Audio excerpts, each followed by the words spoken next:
Hey everyone, William John Raitt back with another episode of Design and Invest. This is going to be a design deep dive on a commercial property I designed across the street. It is a law firm for my buddy Erik. Let's jump in and show you what we did over here.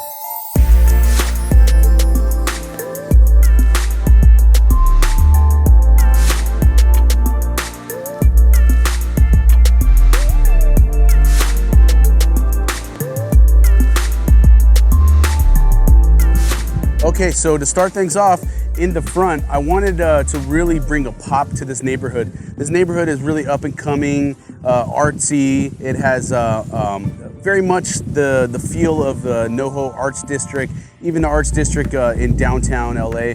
And so I wanted to bring some woods and some nice matte blacks and some red. His corporate logo, Victory Law Firm, law group is red and black, and so I wanted to go with that theme. I had to really push on him to do it. He didn't really see the vision, but I told him, look man, you're gonna be happy, let's just roll with it. And he's Mr. Hey, Will, just carte blanche, go for it, man, I trust you. And so really he just signed the checks, and we got it done for him, and pretty quick too. He bought the property I think like 6 months ago, and it was a downstairs they had like a beauty salon. Upstairs was vacant when he bought it, so he just had to get the tenant out downstairs. So in the meantime, we renovated it in 2 stages: the outside and all of the grounds, and the top floor, and then the bottom floor later once the lady moved out. So before this property, this is 2 lots, 2 25 by 70 foot lots, and so the one on the right was just completely open, dirt. And people could walk from the front here all the way to the alley in the back, just pass through his property. There was no privacy. So we built this really cool horizontal wood fence in the front to sort of gate in that property, so less people are going to be walking through, or nobody. And again, we hit the facade with a nice matte black, red trim around the windows. The windows themselves were vinyl windows. We didn't replace those. They were in good shape. In designing the interior of the property, we'll go inside in a minute and I'll talk about that, but it was a little tricky because he has certain needs. So I had to ask him, like, what are the needs that you have for this property? Like, how many staff do you have? How many staff do you anticipate having in the future? Got a plan for that. Where do you want them to eat? Do you want them to eat downstairs? Do you want your office upstairs? You have to have a conference room. You need a file room. You need a room for all of your equipment and servers and stuff like that. And so we gathered all of those details first. Then I started sketching the floor plans. Really, when it comes to these kind of commercial properties, it's just a box. The way that they're built, it's just a box with interior walls. You can take them down as you please and mess with them. There's no structural issues there. So we had a lot of a lot of room to wiggle there. But at the same time, I didn't want to break his bank because he did have a budget. And so we kept it, all the finishes, nothing crazy, that are going to break the bank. And it came out beautiful. You'll see right now. Okay, so the way that this building is built, there's 2 units. Downstairs is one, upstairs is the other. So the main entrance here leads first to the sort of communal downstairs reception area. And then upstairs is his private offices. So let's go check it out. Okay, so we're at the downstairs unit, and to accommodate Erik's needs, we did a reception area, a nice sitting area and refreshment area for the guests to wait for him. And in the back we have workstation as well as like a break station. And right in between you have some nice signage everywhere. You get more wear and tear down here, so we did tile. Upstairs we have laminate with the same gray on white theme throughout, and pops of color here and there. So over here you have the work area. Also ability to expand and do cubicles and a lot of open space. So as he expands his law firm, he can grow and not be restricted. Also, there's more work area upstairs as well.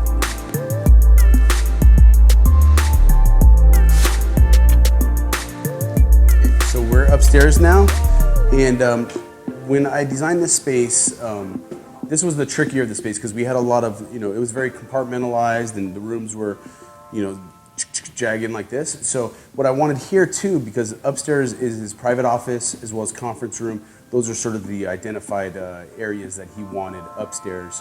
And so what I did here is right when you come in, you have a little greeting kind of console table, you know, where you can have some mints or some flyers or what have you. Also a little small waiting area as well. So you see right here we have a bench.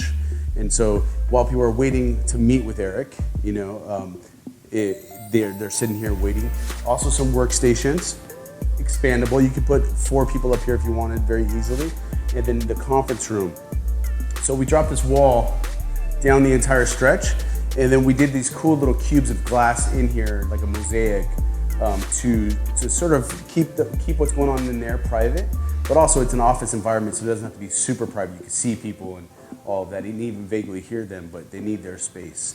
I had an extra conference table that I picked up along the way, as well as some furniture I helped him out with throughout the property. So I gave him the conference table, and you know, he got a nice big glass whiteboard.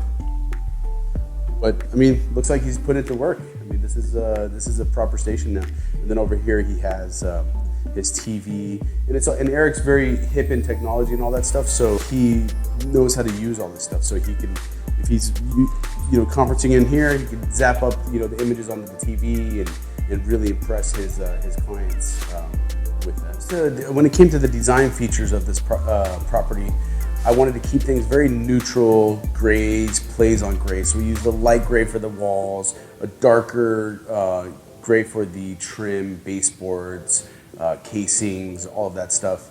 And doors themselves, I wanted the nice one light glass doors, so that way it brings in nice light, doesn't make the place feel cramped. And the flooring upstairs, we chose a nice high-grade laminate that I use. It's about $1.60 a square foot.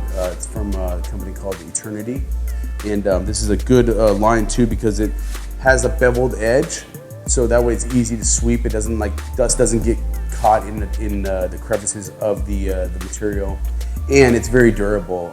This material is a nice thick laminate. And downstairs, because there's more traffic, we chose, like I said, a tile version of this, so it's the same sort of color theme downstairs as it is upstairs, so there's a nice cohesiveness to the space. For all the window treatments, we did a nice gray roller shades, and again, we didn't redo all the windows. The infrastructure of this property wasn't bad. The electrical wasn't bad. It had an AC unit that was in good shape. We just did some new ductworks to the new spaces. We did recessed lights throughout. We updated a couple of receptacles here and there on new pony walls and half walls and stuff that we built, and redid the bathrooms, new vanities, new toilets, flooring, stuff like that. But overall, we didn't have to do too much infrastructure here. It was mostly cosmetic. So one thing this client really wanted was a nice big boss office, and we could have done it on that side, this side, I mean, any number of ways, but I thought looking out on this view would be a better space for him. And the original design of the space kind of lent itself to it. So through these double doors is the client's office. Nice big space. There's a private bathroom in here as well as the server closet. And there's also a room that originally was going to be the file room, but this is a lawyer who spends a lot of time in his office and actually spends nights here too. So he kind of turned it into his little bedroom. I'll show you that in a minute. It makes sense because I mean this guy, he goes really hard at it, and he works really long hours. He doesn't live too far from here, but I mean I would do the same thing too. Like have a little space that you can crash out if need be because you're working late. But office came out really great. Floated desk right in the middle, some nice seats in front of him.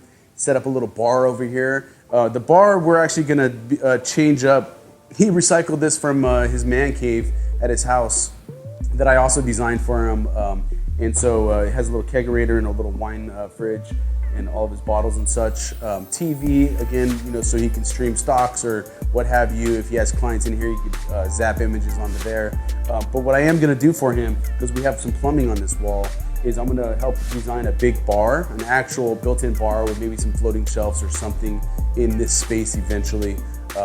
For right now, he has this to satisfy it, and honestly, he doesn't need much more, but might as well take it that next step because people come over, you know, you offer them a refreshment.